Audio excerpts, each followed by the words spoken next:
Okie dokie. We are back in Forza Horizon 4. And we are going to go out into the world and drive this car until whatever the fuck this game decides to pick a Forza Horizon session. So, yes.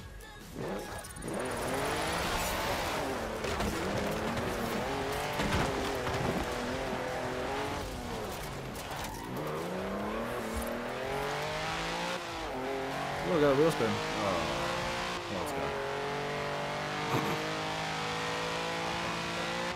The prompt is gone.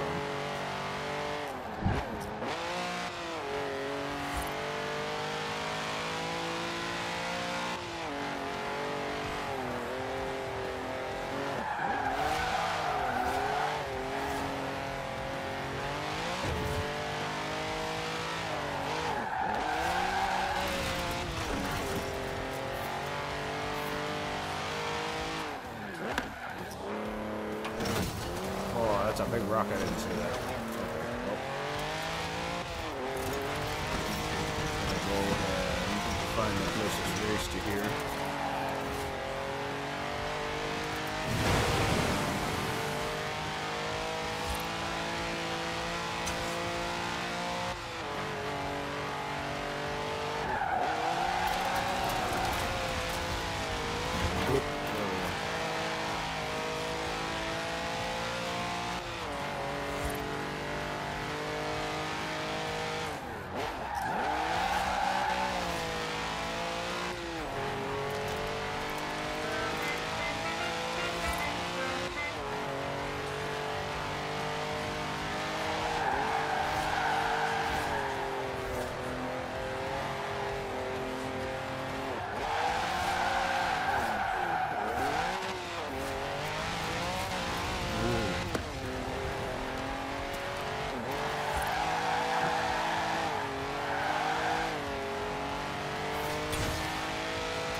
Okay, so we are getting somewhere.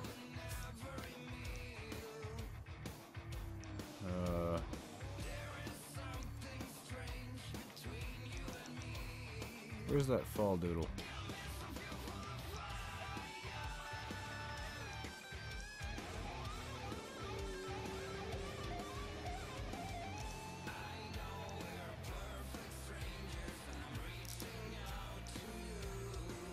That guy. We're gonna do the British Racing Green. That's a new update for October.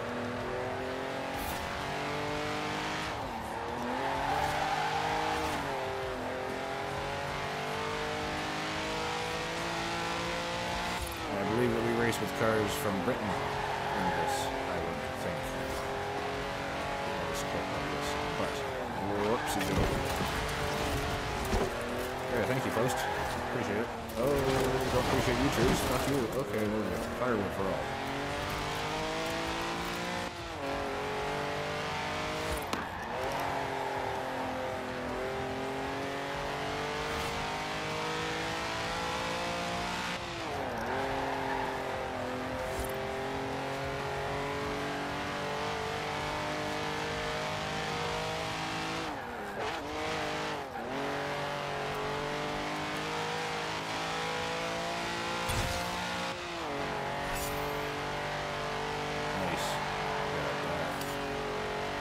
One really?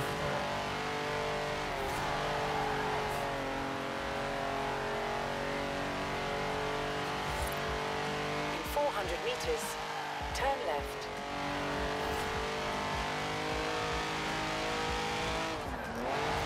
Turn left.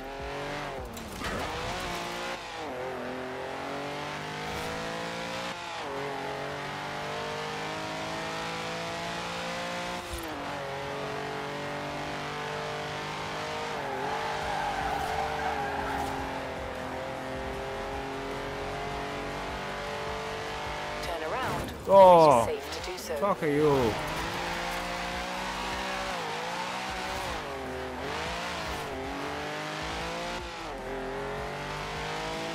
You dented my pumpkin. You a bitch. I wonder if I can... Yep.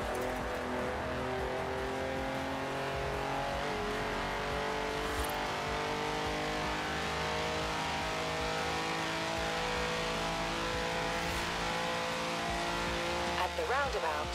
Take the third exit.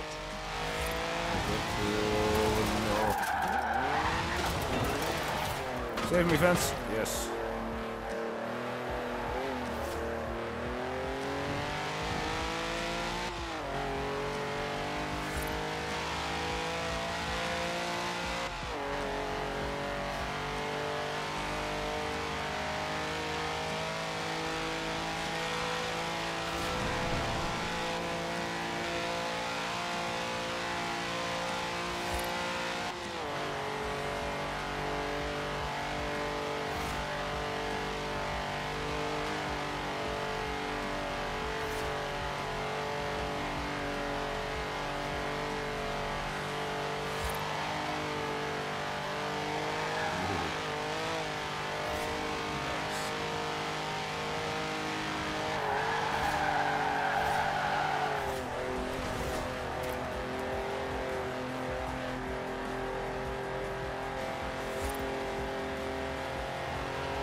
That fucking sign.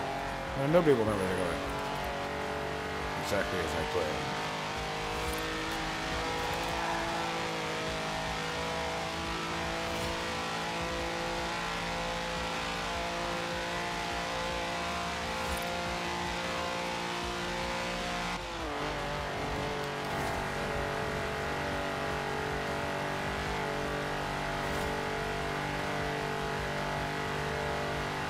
In 400 meters, turn right.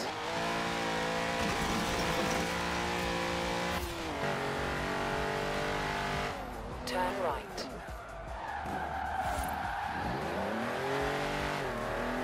In 200 meters, turn left. Turn left.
Meters.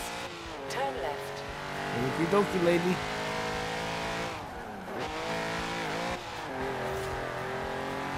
Oh, that is not the left you speak of. Okay. In 400 meters, turn right.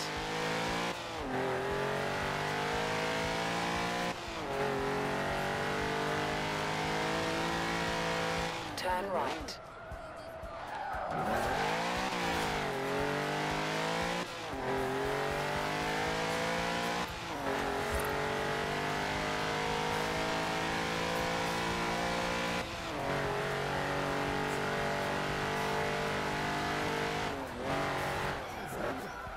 You have arrived at your destination.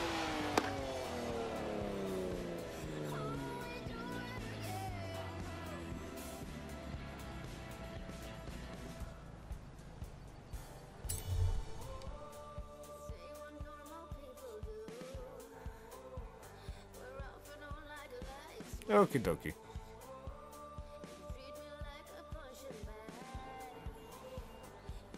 Great to see you. We're shooting a documentary about car culture in the UK, and I need a second driver. You've made a name for yourself, and it would be great to have you aboard. It's simple. You drive, I tell the story. Let's do it. Okay.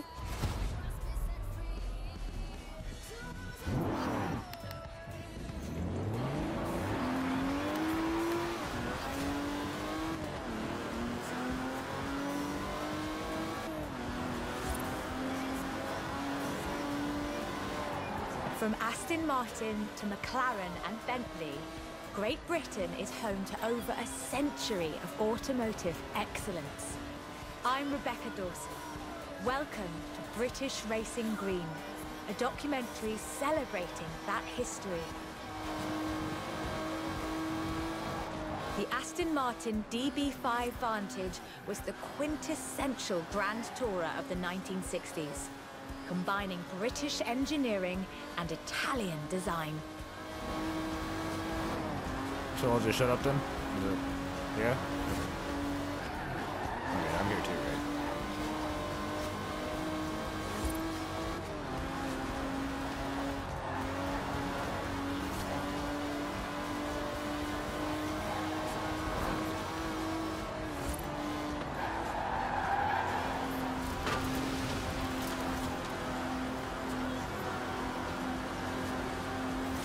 The Vantage featured side-draft carburetors and a refined camshaft profile, capable of a blistering top speed of 162 miles an hour in 1964.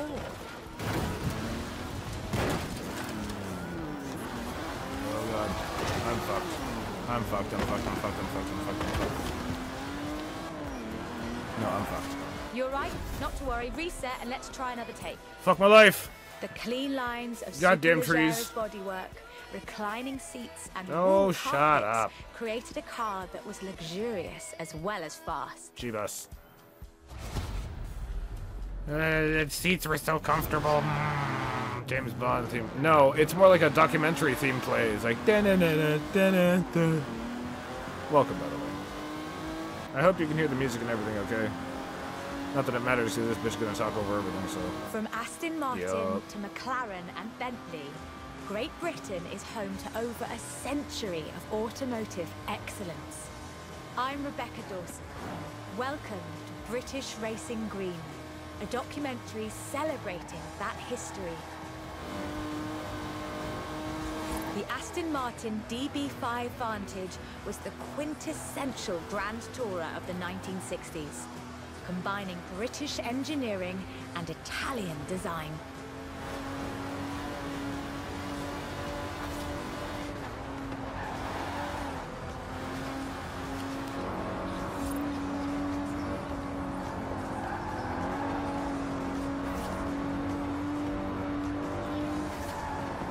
Fuck you.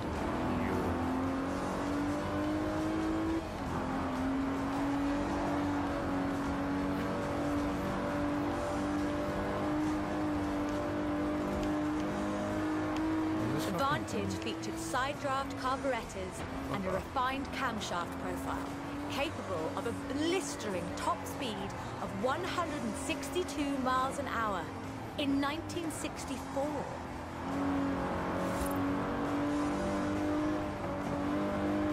The clean lines of Superleggera's bodywork, reclining seats and wool carpets created a car that was luxurious as well as fast.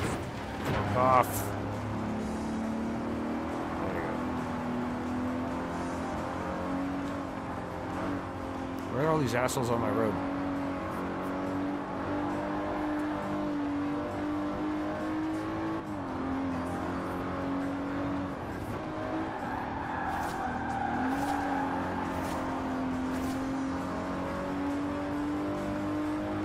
This car would form the basis for the DB range, with later cars improving on the design in many ways, but none would ever achieve the sheer iconic perfection of the Vantage. Well, In 200 meters, turn left. Turn left. For all of its beauty and engineering perfection, only 65 of these beautiful machines would ever be built. If you own one, you own a piece of British history. awesome, I own one. Isn't that neat? Not a real one. In 200 meters, you will I'd be scared to arrive at drive your it. destination.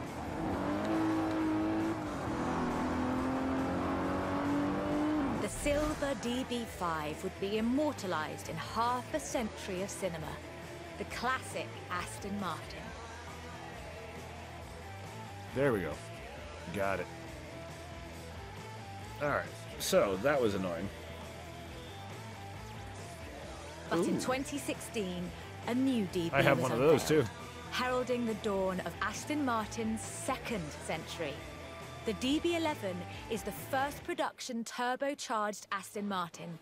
But is it a worthy successor to that legacy?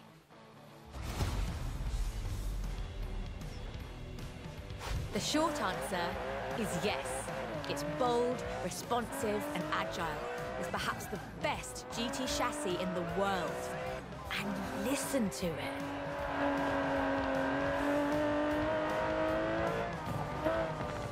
This is slightly derpier.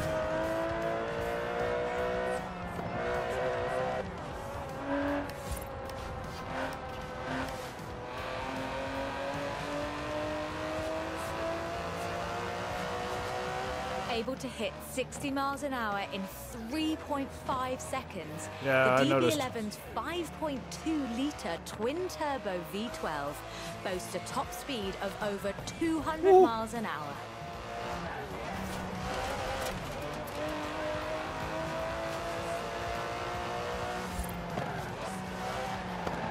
Yeah, the suspension on this feels really strange. It wants to bounce everywhere. The DB11 is not the fastest car in the world. Well, but then it's not trying to be. Nope. It's sophisticated, effortless luxury. It's an Aston Martin. Okay.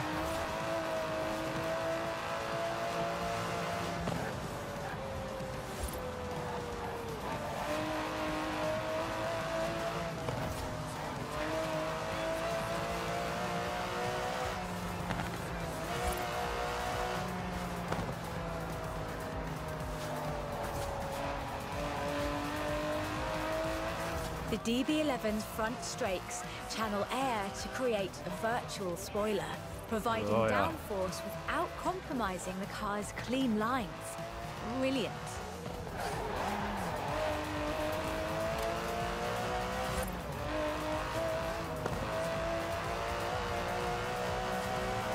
That's fascinating. Most importantly, I think, the DB11 proves that Aston Martin is ready for another century of beautiful cars. And I can't wait.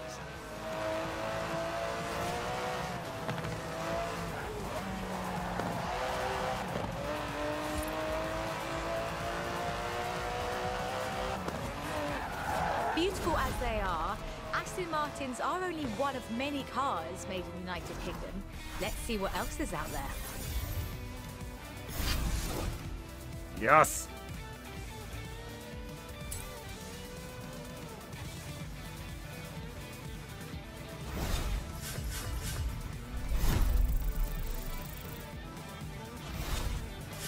I swear if this went off of fucking load again, I'm gonna piss get so mad. Oh.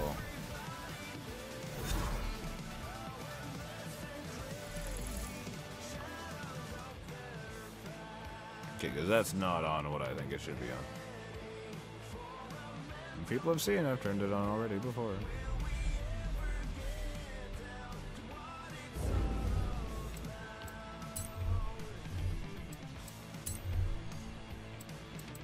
See, it's off again. Why? Why? I've turned it on so many times.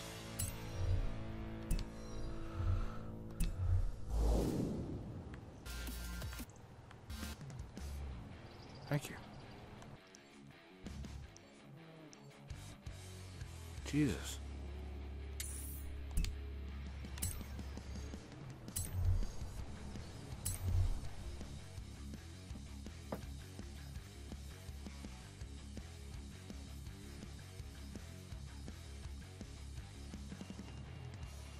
This is shaping up nicely.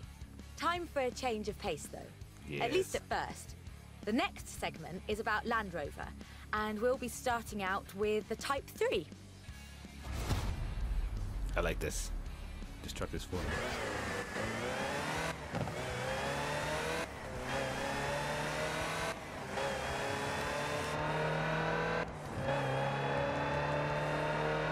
Land Rover, the British sports utility vehicle. But before that, they were actual utility vehicles. Solid, tough trucks, unstoppable over almost any terrain. In 400 meters. Turn left. The Land Rover Type 3 marks the point where that shift begins, and we'll be looking at what that meant.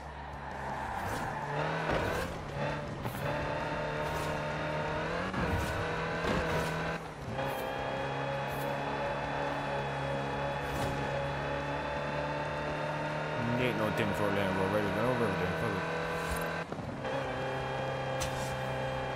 Land Rovers have taken on almost every task imaginable. They've been generators, tractors, and ambulances. They've brought peace and carried medicines to disaster zones. They've even been buses. Over 500,000 Series 3s were built, and over 70% of those are still on the road today. They were extensively exported and built under license abroad. Belgium, South Africa, even Australia and New Zealand. With a robust chassis and signature Land Rover engineering, the Type 3 also marked the first time that buyers could choose interior options, like seat box protectors and cubby boxes. That trend continued, and by 1982, Land Rover were offering the county spec Type 3. Leisure drivers could choose from such luxuries as all-cloth seats, soundproofing, and tinted glass. The trend was increasingly clear, and the future of the Land Rover was starting to take shape. If you squinted, you could already see the shape of the first sports utility vehicle, the Range Rover. While the stock Type 3 would never be particularly fast uphill, there is almost no hill that it couldn't climb, or down for that matter, if you've put a proper winch on it.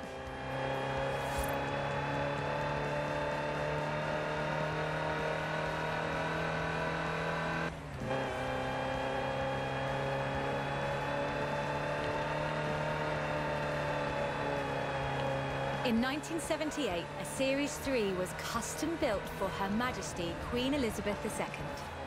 It only had 1,892 miles on the clock when it was auctioned into private hands.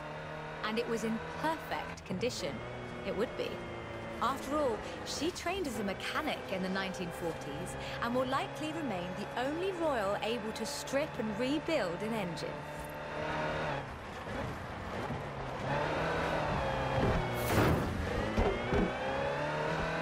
Oh, In 200 meters, you will arrive at your destination.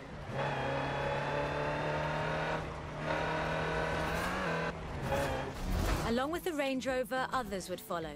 Discovery, Defender, and the Freelander. Each a more sophisticated and enjoyable utility vehicle. But none of them were a replacement for the Type 3. They were a different kind of car.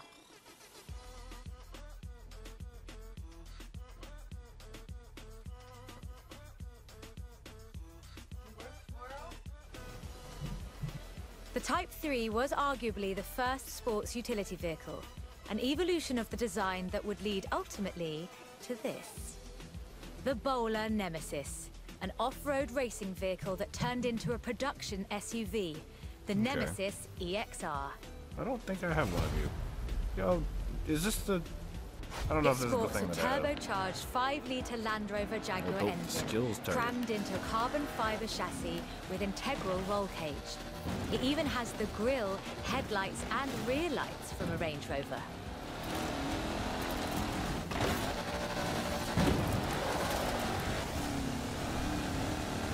So I have to do skills and shit? Like what? How? Like that. Okie dokie!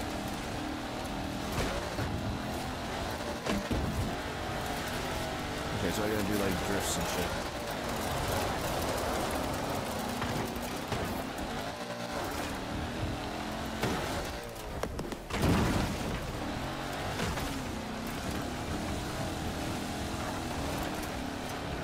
If you want to see what the Type 3 would be like if it ever stopped doing important things, this is it. And it's beautiful.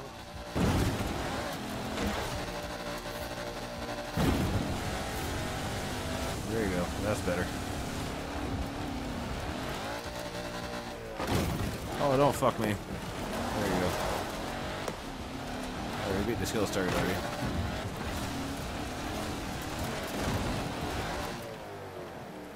Oh.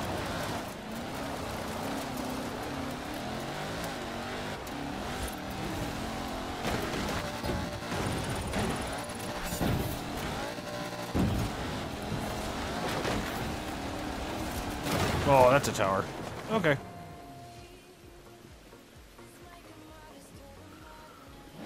That's a big ass tower. Okay.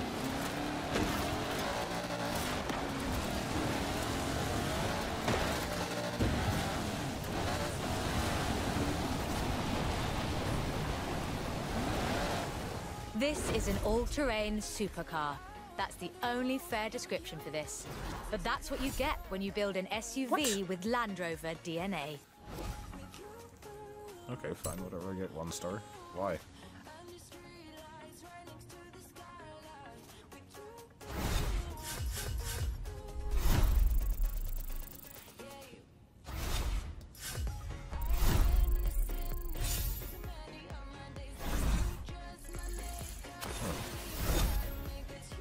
Nice.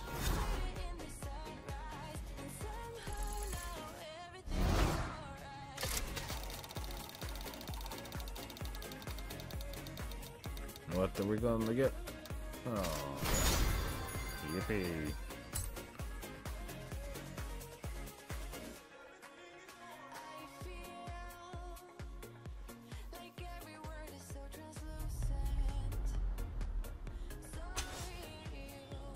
Okay, so before we do that,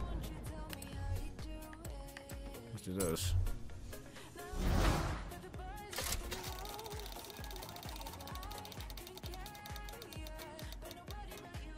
Ah, god damn it, Boots.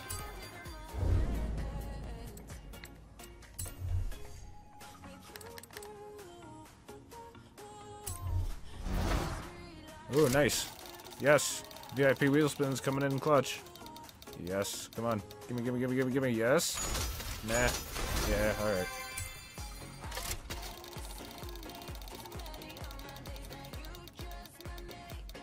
Oh, yes. Yes! Yes! Triple kill. What else we get? Oh, shit! Yes!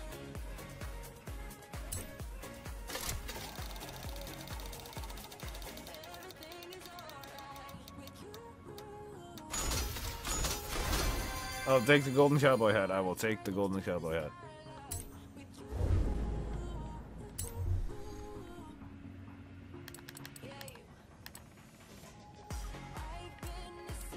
Okay. Cool.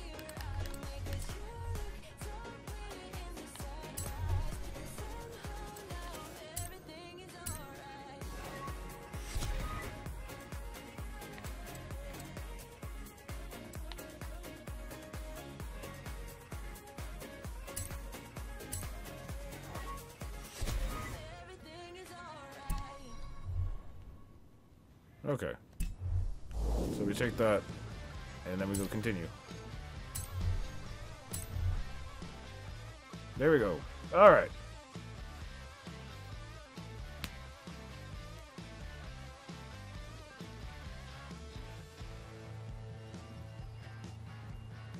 Hope you're enjoying yourself. I know I am.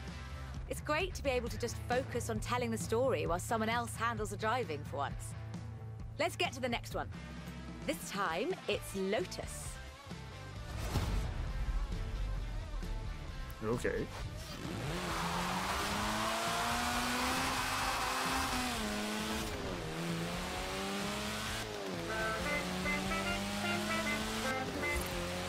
Lotus Engineering Limited began as many stories in British engineering do. In an old barn. The first Lotus cars were offered as kits. You built them yourself. Ooh. From 1962, they began to actually build the cars themselves. The Elan Sprint showed exactly what they intended to do. Built around a steel backbone with a fiberglass chassis, the Sprint weighed in at a meager 687 kilos parked on the curb.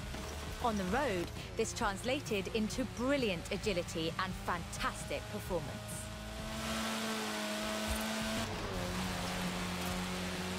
Designer Colin Chapman famously said, "Adding power makes you faster on the straights. Subtracting weight makes you faster everywhere." He knew what he was talking about. Turn right. In 100 meters, turn left. Widely hailed as one of the greatest sports Whoa, cars mama. of the 1960s, the Elan would be closely studied and emulated, inspiring such masterpieces as the Mazda MX-5.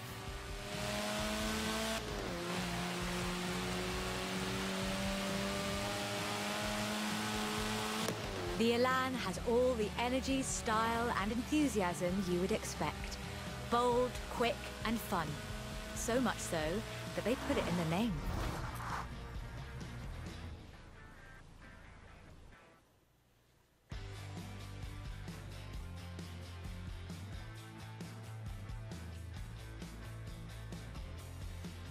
The Elan Sprint was a financial as well as an engineering success for Lotus, validating their approach to design and resulting in a whole family of light, agile roadsters.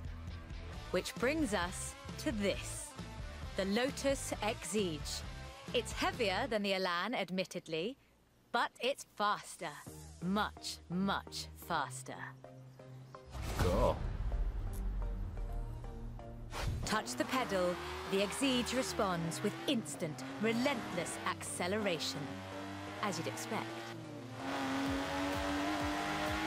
With a 0 to 60 time of 3.8 seconds and a top speed of 170 before upgrades and tuning, the Exige is uncompromising.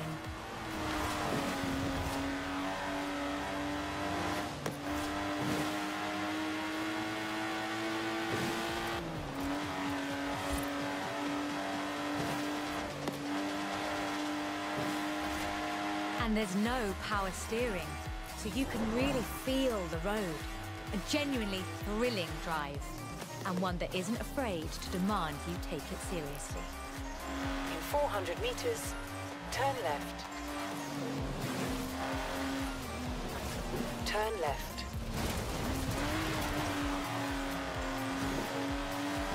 I like this car. This car is nice.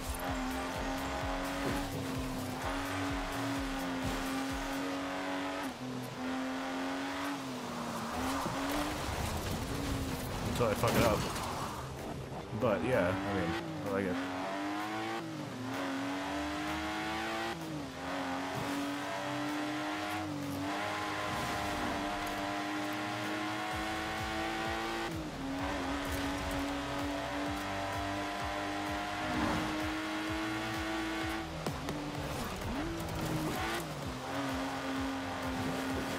In 400 meters, you will arrive at your destination.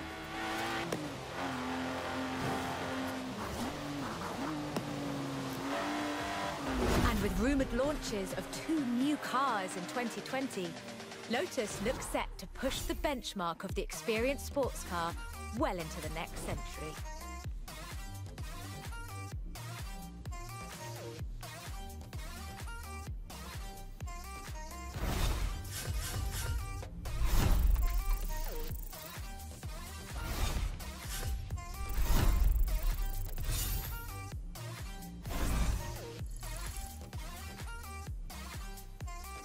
Nice. Very nice.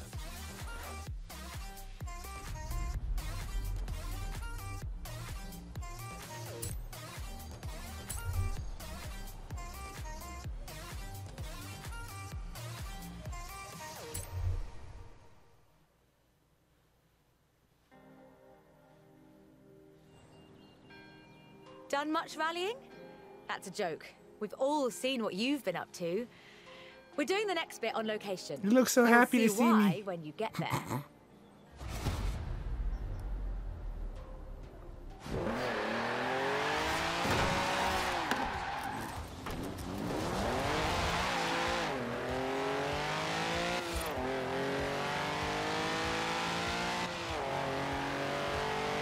I like to use. I like that I get to use my pumpkin car.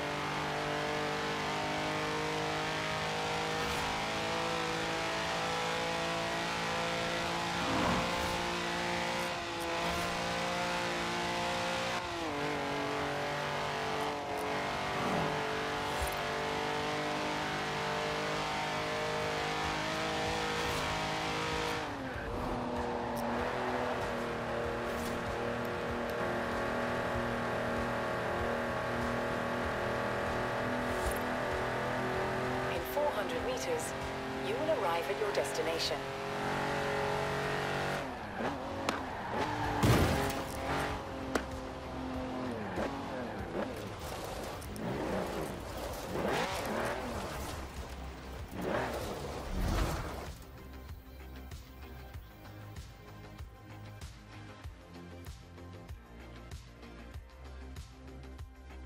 Okay.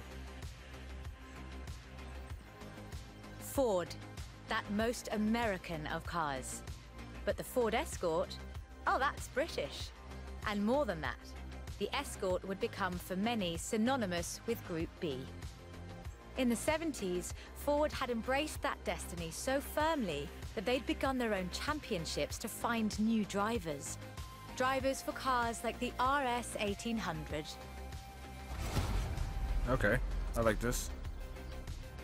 This was a car designed explicitly for rallying, with a powerful fuel-injected 1790cc Cosworth BDE engine.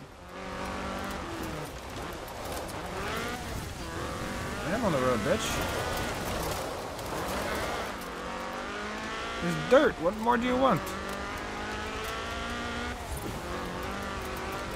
Homologation rules required that all cars entered into the group be production. I'm on the fucking road. So Ford built 200 of them.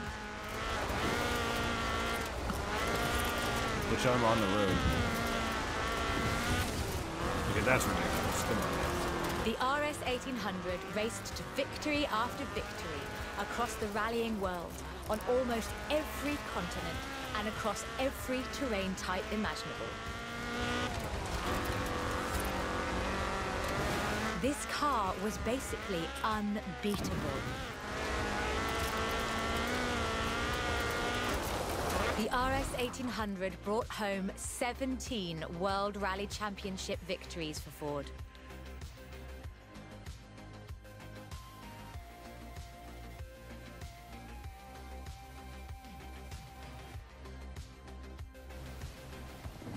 So, of course, Ford set out to design a better one. The RS200 Evolution was their answer. A purpose-built rally car designed to do one thing: win Group B. I have this too. With a 1.8 turbocharged Ford Cosworth BDT engine and all-wheel drive, the RS200 had perhaps the best suspension platform of any car of its era. Yep. I like how it feels. The chassis like was how it looks, fiberglass from but- Reliant, and the massive Ford parts bin was raided to give the car that iconic look.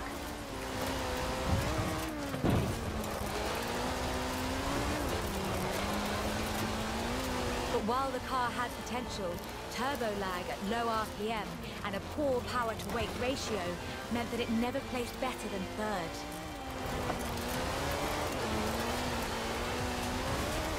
The end of Group B in the mid-80s meant the end of the RS200 as a rallying car. Fortunately, Ford built over 200 as part of the homologation requirements for Group B, so you can still find them, if you're lucky.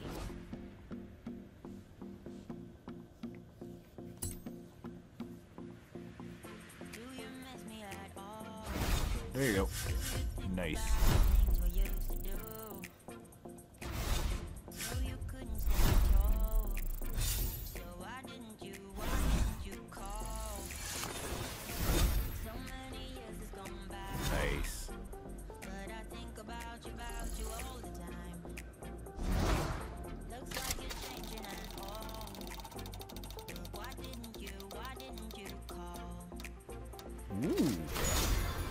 I don't have that.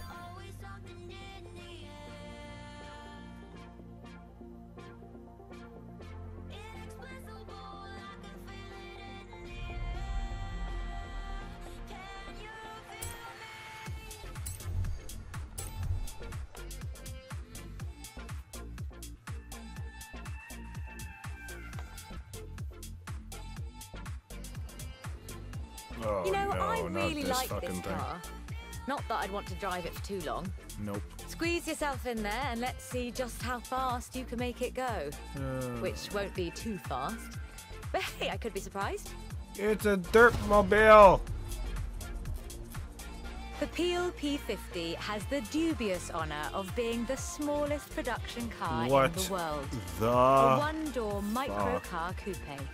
Featuring a 42cc air-cooled engine. Why would you drive capable this? of a heinous 38 miles an hour. I'm going And a 56K. handle, so you can pick it up and carry it with you when you get to work.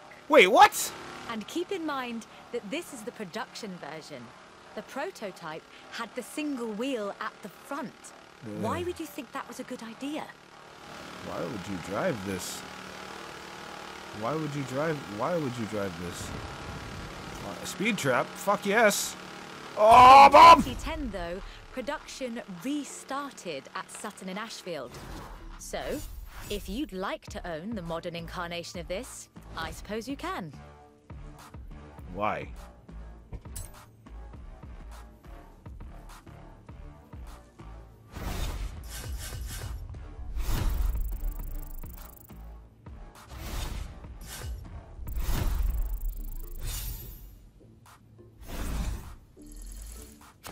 I mean, I feel embarrassed for it. It's a speed bump. It's a little red speed bump. And I own the BMW version of it, the pumpkin mobile. Not this one, the other one. Actually, here, I'll show you we'll go and get the pumpkin mobile for the rest of this in-between bullshit. There we go.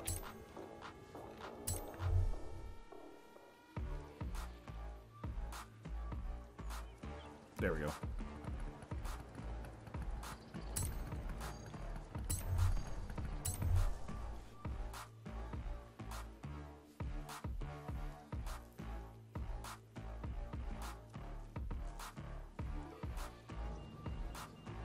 Hey there! How about a car with some actual legroom and some actual speed? This section's about what happened when McLaren decided to make a road car. You're going to enjoy this. Okay. Ooh, pretty. The track and the road have very different requirements. For McLaren, that was a challenge they were more than willing to embrace. In 1988, they set out to create the finest sports car the world has ever seen. By 1993, they had achieved their goal, and the honestly fantastic F1 was the result. 106 would be built across all variants, and it remains one of the very best road cars ever made. The F1 has no turbocharger. That would have compromised the driving experience, increased complexity, and resulted in turbo lag.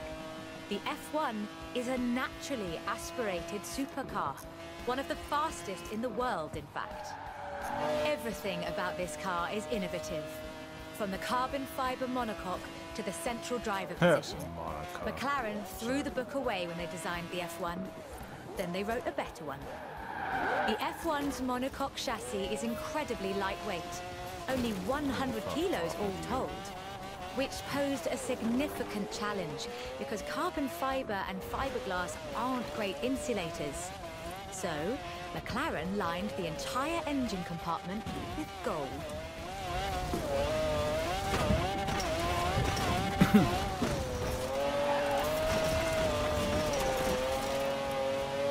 McLaren's racing heritage is so deeply ingrained in this machine that they took it to Le Mans in 1995 and faced off against purpose-built racing machines, and won. Nice. I kind of cheated there at the end, but I don't care.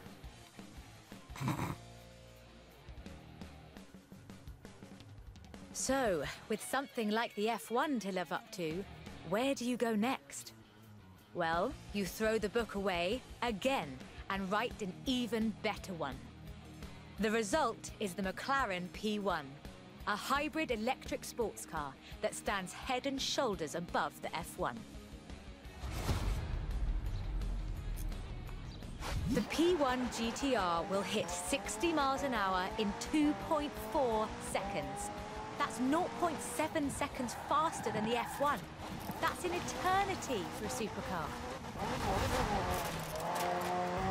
Well, that was kind of derpy, but alright, I guess we're just going to read the training bullshit and not actually get to go fast. The blistering performance is delivered by a twin-turbo V8, supplemented by a McLaren ECU electric motor and instant power assist system. And they do mean instant.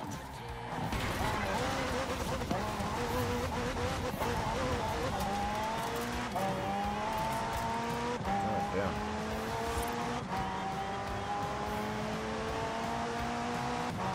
Remember those problems with turbo lag? McLaren solved that with the hybrid drive. While the turbos build pressure, the electric motor drives the wheels. No turbo lag, just torque. And because it's a hybrid, it has an all-electric range. Running on batteries alone, that's 6.2 miles. A bit more if you're going downhill.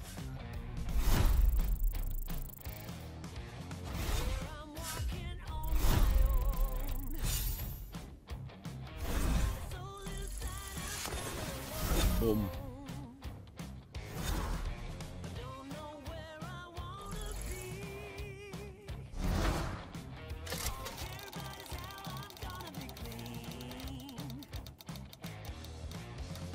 Yeah.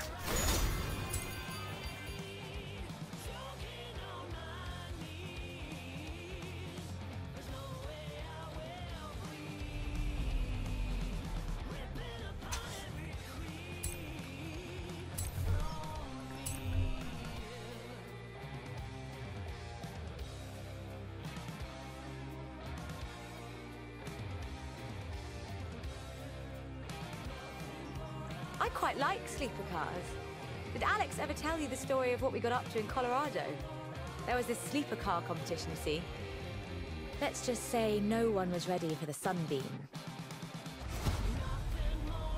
Okay. So, Lotus never quite let go of the upgrade game. So in addition to building their own supercars, they upgraded cars from other marques too. The Lotus Carlton was one such aftermarket upgrade. Lotus took a respectable four-door Vauxhall saloon and turned it into a supercar. From the outside, there are a few signs that this is something special. Wider wheel arches, that sort of thing. But under the bonnet, that's where the magic starts. Engine capacity was increased to 3.6 litres, and twin Garrett T25 turbochargers were added. The engine block was reinforced, and new crankshafts were forged by Opel and machined in Germany. At the roundabout, take the third exit. The tyres were widened, and the tyre compound from the Lotus Esprit was used. To handle camber change issues, they put in the self-leveling suspension from the Opel Senator. The only upgrade they didn't put in was an electronic speed limiter. All of this resulted in the Lotus Carlton, designated Type 104 by Lotus. A 177 miles per hour supercar, masquerading as a four-door saloon. Only 950 of these custom gems were built, and they've become something of a modern classic.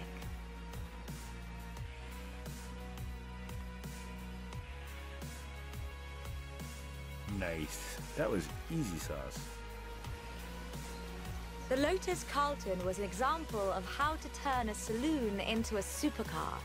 But that's not the only thing Lotus got up to. In 1979, Chrysler approached Lotus to create a strict rally version of their Sunbeam three-door hatchback. Lotus, as you might imagine, rather enjoyed the challenge. They took the rear-wheel drive hatchback and changed everything that matters. They stiffened the suspension, improved the anti-roll bars, and widened the transmission tunnel.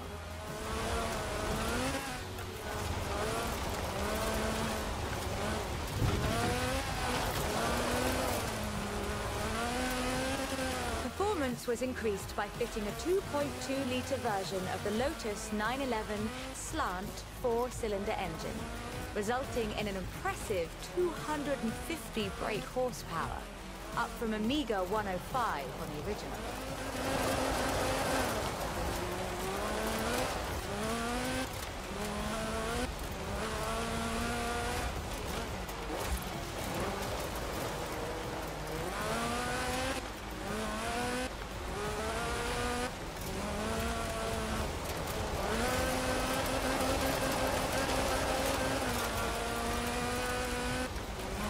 The Lotus Sunbeam was revealed to the public in 1979 in Geneva to widespread praise in the motoring media.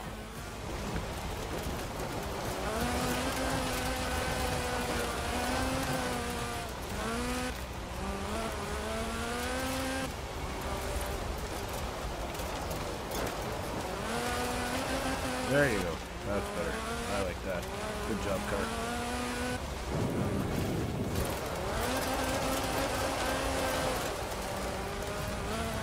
More importantly, the Lotus Sunbeam saw racing success too. In 1980, Henri Toivonen won the 29th Lombard RAC Rally in his Sunbeam.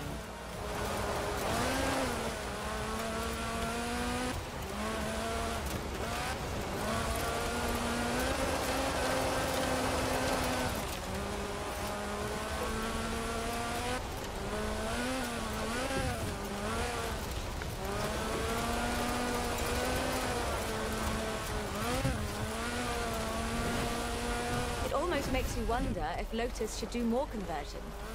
It's a silly question, actually. Lotus should do more conversions. In fact, I'll call them right now.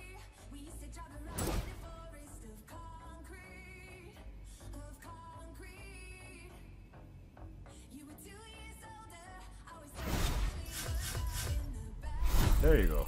Nice.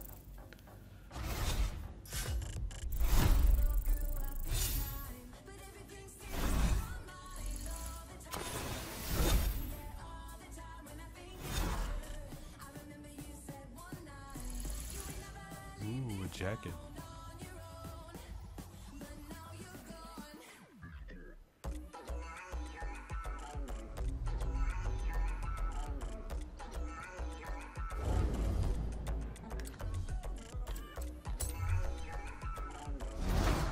Let's see what we get this time.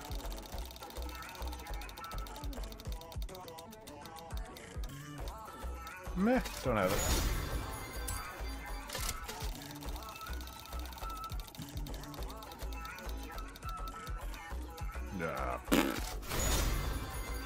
Alright. Getting shit drops today. Shitty.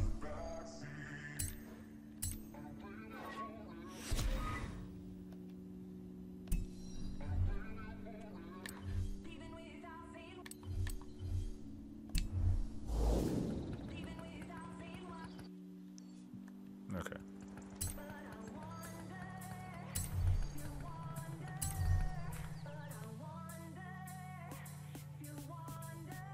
Alright, let's keep going with this little British drive thingy that we got going on here. I honestly think these might be some of the most beautiful cars in the world. And the story of how it came about is, well, really British. Get in the car and let's get this segment.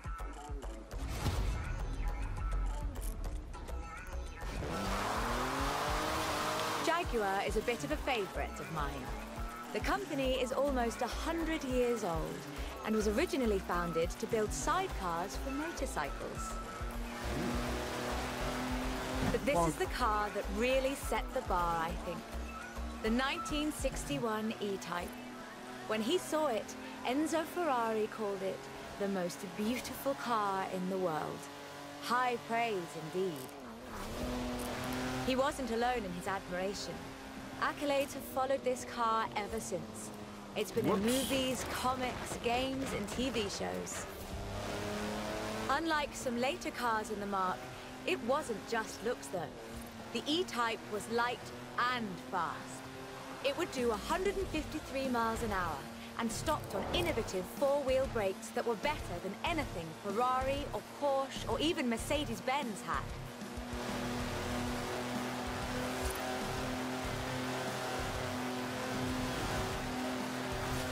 It was solid too, with a design based on the D-Type that won the 24 Hours of Le Mans 3 years in a row. At the roundabout, take the second exit. Anyone who owns an E-Type will tell you that the key to their reliability is to drive them regularly, as if you'd need the excuse.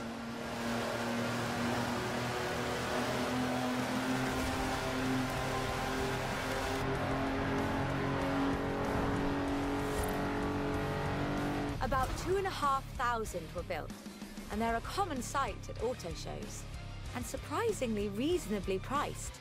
All in all, an almost perfect Jaguar.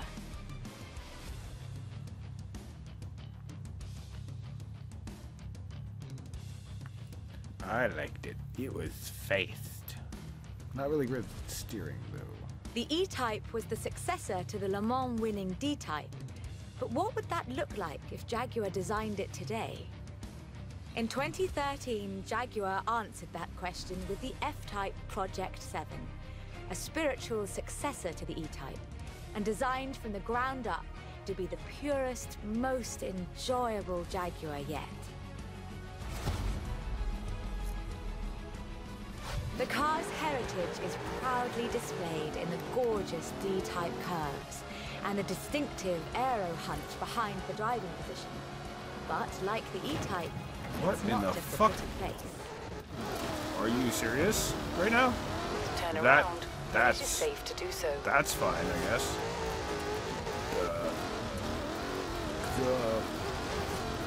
Cool. Cool, happy about it, happy about it, happy about it, happy about it, happy about it, happy about it, happy about it.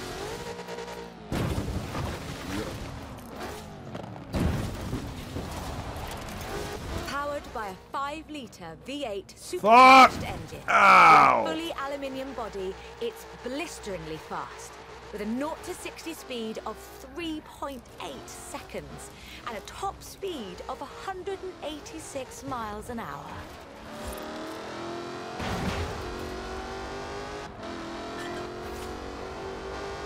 Not my fault, not my fault, not my fault.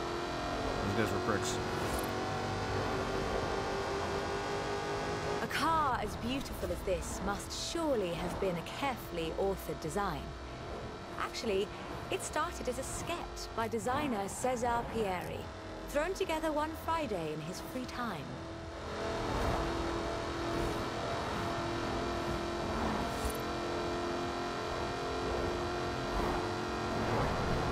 Jaguar's design director, Ian Callum, saw the sketch in a thumbnail on César's computer during a meeting and asked him what it was. The rest is history. Not gonna make it.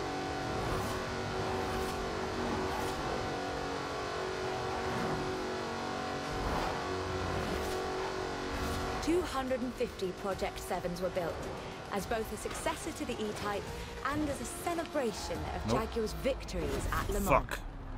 That was not bad, but could we make it a little more majestic? Well, yeah, if people didn't cut me off and make me go up a fucking mountain, then yeah, probably.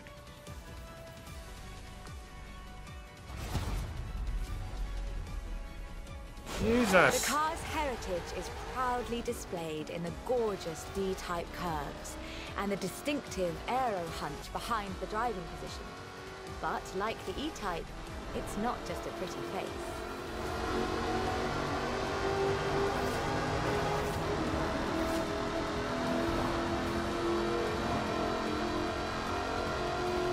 Powered by a 5-litre V8 supercharged engine. With a fully aluminium body, it's blisteringly fast, with a 0 to 60 speed of 3.8 seconds and a top speed of 186 miles an hour. A car as beautiful as this must surely have been a carefully authored design. Actually, it started as a sketch by designer Cesar Pieri, thrown together one Friday in his free time. Jaguar's design director, Ian Callum, saw the sketch in a thumbnail on Cesar's computer during a meeting and asked him what it was. The rest is history.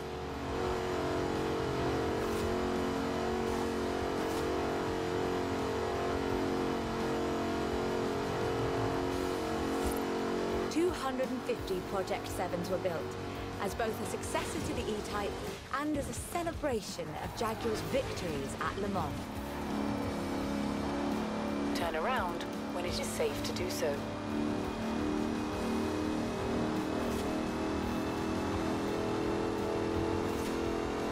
I think I speak for all of There we us go. when I say, thank Oh. heavens for Cesar's Friday afternoon doodle.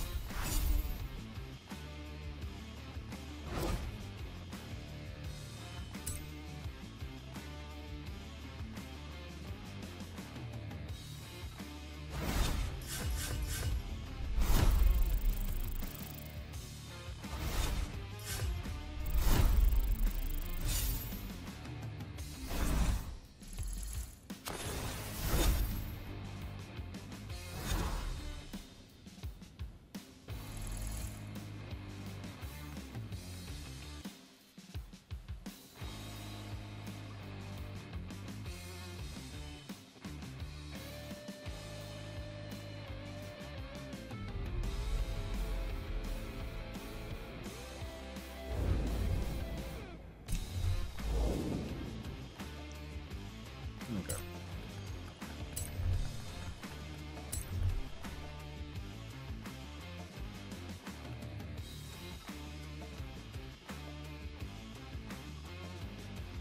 Let's see what we got. Oh shit. We're almost done, but we've saved the good stuff for last. A spot of rallying in the most British car of them all. Mini Cooper. Get in, strap in, and let's nail this one.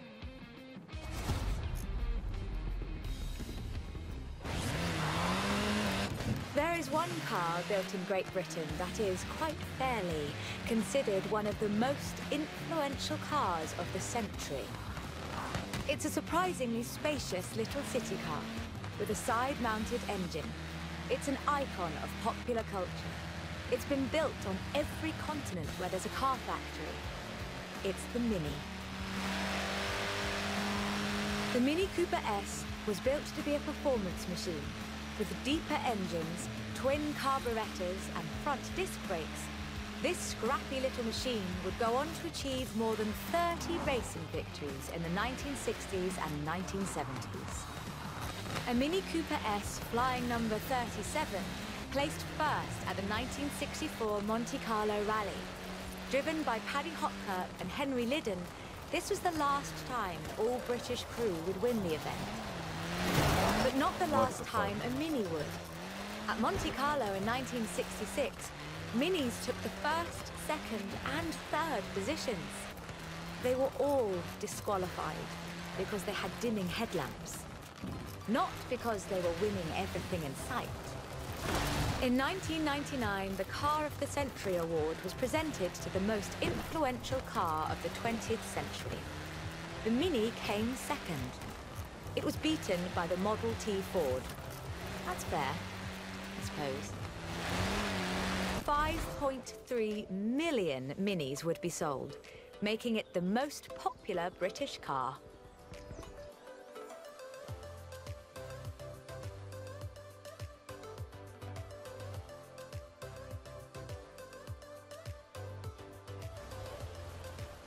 And then in 2000, BMW resumed production of the Mini, breathing new life into the iconic mark.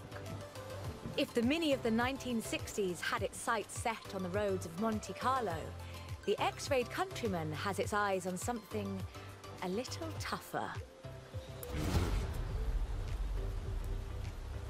The deserts and rough terrain of the Dakar, for starters. A wit once said that the only thing mini in this monster was the pedal. That's rather missing the point, I think. So this is a mini monster. The X-Rayed Countryman is much, much bigger than the Mini Cooper. It has to be. A stage of the Dakar demands literally tons of gear. You could call it a tank. It does rather sound like one.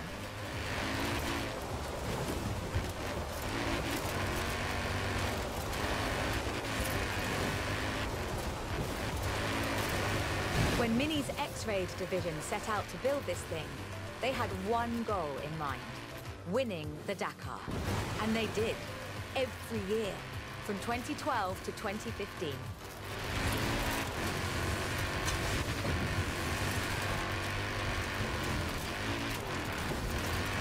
In 400 meters, turn right. It's designed to be driven for 2 weeks over deserts and badlands, 5 kilometers above sea level. And it still handles like a hot hatch on a nice bit of dry ice. Fuck sakes, trees. What? What? I swear to God, if that would have fucked me, I would have been so pissed. Owners come and go. The heritage of a car like the Mini is more than who owns the keys to the shop. I fully expect to see Mini's wings flying for another century.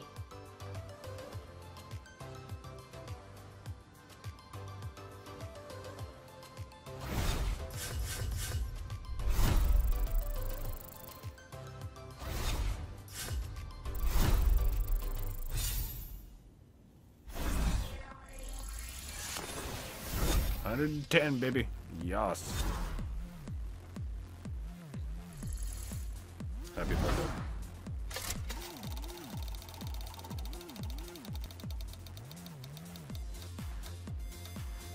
Yeah, I'll take that. I don't have it.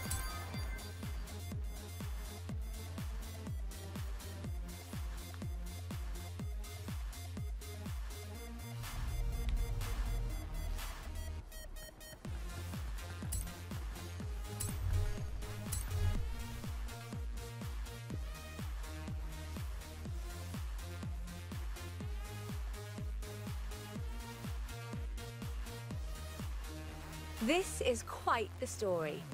Bentley at Le Mans in the 1930s. Gentleman racers and heroic driving. A personal hero of mine. Take good care of the cars, though. Both of them belong to me. So I can drive it off a cliff? Bentley. A company founded in 1919 in Cricklewood, North London, and purchased by Rolls-Royce in the 30s. A company synonymous with both racing and luxury. That gave me damage. Perhaps the best example I know of those two extremes of British engineering.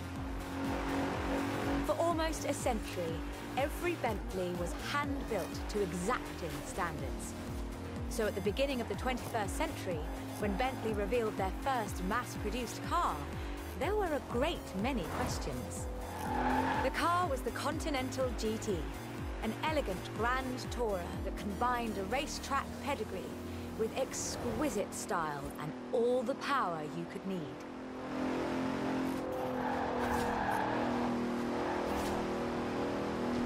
You know, it'd be a lot more helpful The if I move didn't to damage mass your car. production has done nothing If there to was blunt less the traffic on Bentley the road, experience. perhaps. The 2017 Continental Supersport is responsive, fast, and beautifully designed.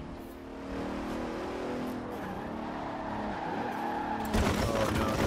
Oh, I'm sorry.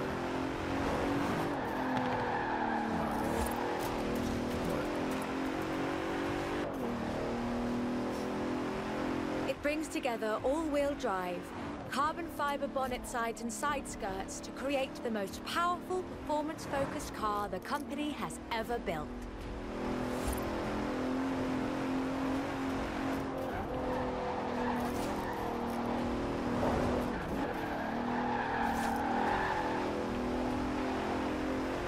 But never forget, Bentley's pedigree is racing, and the Bentley Continental embraces that. In 2007, a largely standard Continental Speed GT broke Bugatti's record for the flying kilometer on the frozen Baltic Sea. And then in 2011, they broke their own record. 205 miles an hour, both ways, on ice. Even when building these gorgeous Grand Tourers, Bentley is driven to excellence.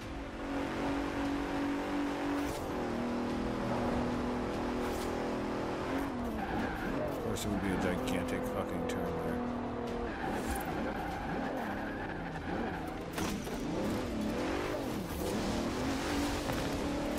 Today, Bentley means modern, peerless luxury and elegance. But that's far from the full story.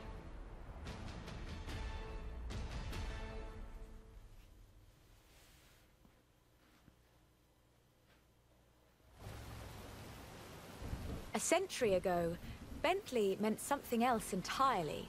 It meant Le Mans. In 1930, eccentric race team owner Dorothy Paget financed a rather special Bentley at the Le Mans. It was a 4.5-litre supercharged masterpiece, driven by Sir Henry Bentley Boy Birkin. It posted the fastest time on the day, but it failed to finish. It exploded. But what a race it was! Sir Henry's courageous driving forced Rudolf Caracciola's 7-litre Mercedes out of the race at the cost of his own victory. But in doing so, he ensured that the Bentley Sixes would take the victory. This thing has like zero pickup. Zero. Wow. Sir Henry knew he didn't have anything to prove. In 1929, the adventurer Mrs. Mary Victor Bruce had already driven the resolutely modern 4.5-litre Bentley at Montlhéry, setting distance, speed, and endurance records. The Bentley's performance so annoyed Ettore Bugatti that he called it the world's fastest lorry.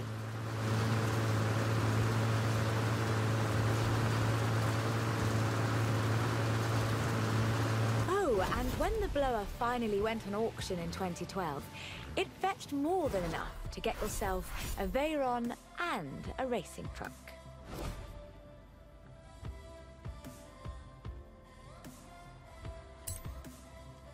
Nice.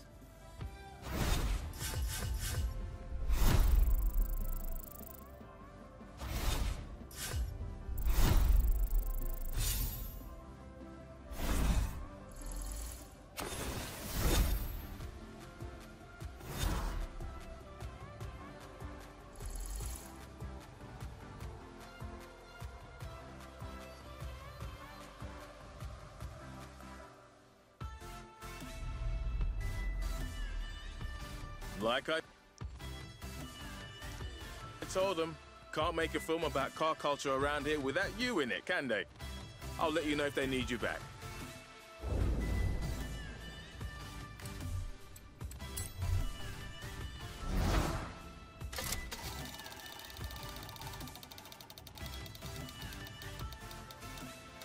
Ooh, I'll take it.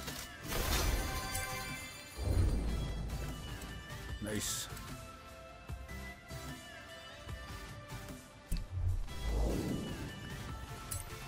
Oh no, what, that's it?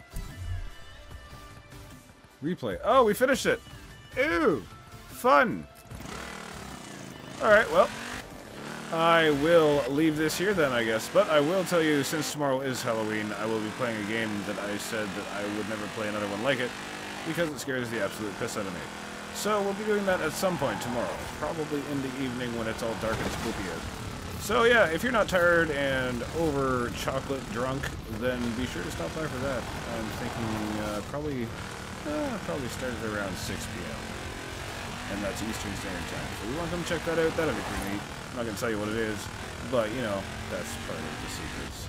So there you go. Enjoy. I hope you did. And I'm just going to drive this fucking pumpkin off a cliff. And then I'm going to probably end the stream.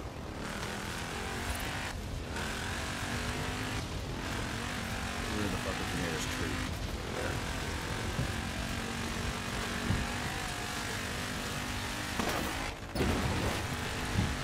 Thanks for that. There we go. Perfect. All right. Have a good night.